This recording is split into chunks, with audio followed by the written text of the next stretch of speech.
વધઈના ડાંગ જિલ્લામાં તારીખ 25મી જુલાઈએ ગિરિમથક સાપુતારા ખાતે મુખ્યમંત્રી શ્રી ભૂપેન્દ્રભાઈ પટેલ ઉપસ્થિત રહેવાના છે, જે કાર્યક્રમ સંદર્ભે સમીક્ષા બેઠક યોજાઈ હતી, જેને લઈને જિલ્લા વહીવટી તંત્રે આનુષંગિક કામગીરીઓ આરંભી દીધી છે।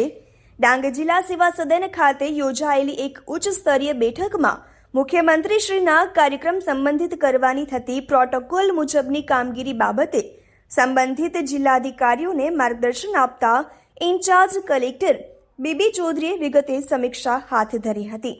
ઉલ્લેખનીય છે કે તારીખ 24 અને 25 જુલાઈ 2024ના રોજ ગિરિમથક સાપુતારા સ્થિત સ્પોર્ટ્સ કોમ્પ્લેક્સ ખાતે ગુજરાત પ્રદેશ આદિજાતિ મોરચાની વિસ્તૃત બેઠકનું આયોજન કરાયું છે, જેમાં તારીખ 25મી જુલાઈએ મુખ્યમંત્રી શ્રી ઉપસ્થિત રહેનાર છે। આ તકે 2 દિવસીય બેઠકમાં આદિજાતિ મોરચાના રાષ્ટ્રીય અધ્યક્ષ સમીર ઉરાવજી, પ્રદેશ પ્રમુખ અર્જુનભાઈ ચૌધરી, પ્રદેશ સંગઠન પ્રભારી રત્નાકરજી સહિતના ગુજરાતના આદિજાતિ જિલ્લાઓના સંગઠન પદાધિકારીઓ ઉપસ્થિત રહેશે। તહેલકા ન્યૂઝ સાથે રમેશ મહાલા, ડાંગ।